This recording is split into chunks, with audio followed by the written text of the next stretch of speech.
presented by Top Music। बोला बोला थावे वाली मैया की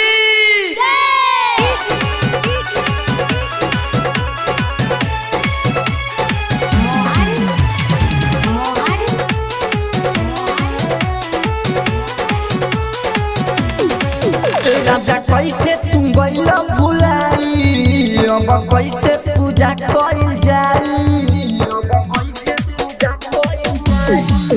राजा कैसे तू गइल भुलाई, अब कैसे पूजा कइल जाई।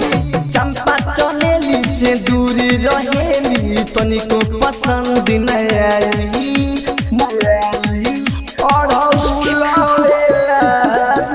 बड़ी माई अब कैसे के माई के मनाई, पढ़ौला दूसर बड़ी माई। Mixed by Chandan।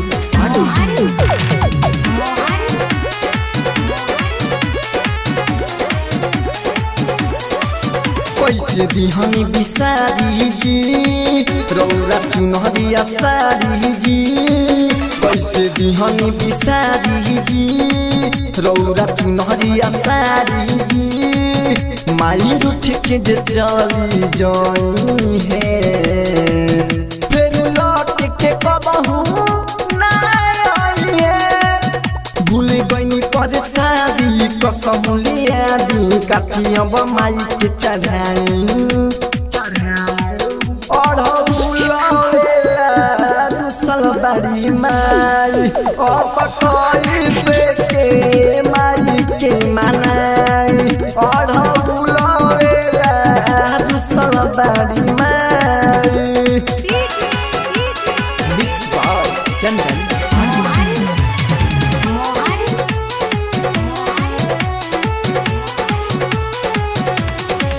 बजगर का सजनवा हो, आके गावना भजनवा हो। बजगर का सजनवा हो, आके गावना भजनवा हो। बिट्टू सियर मन गिर जाई हो, माफी मंगिया तू सिरवा झुकाई हो। माई हई माया रदी है नया दुलर, सब दुखावा तू दी हम बताई। और दूसर बड़ी माई अब कैसे के माई के मनाई, और दूसर बड़ी माई। राजा कैसे तू गइल भुलाई, अब कैसे पूजा कइल जाई। चंपा चमेली से दूरी रहेली, तनिको पसंद नहीं आई।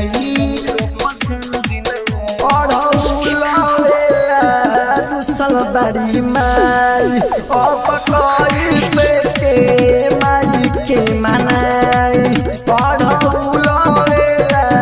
दूसर बड़ी माई। Mixed by Chandan Pandey।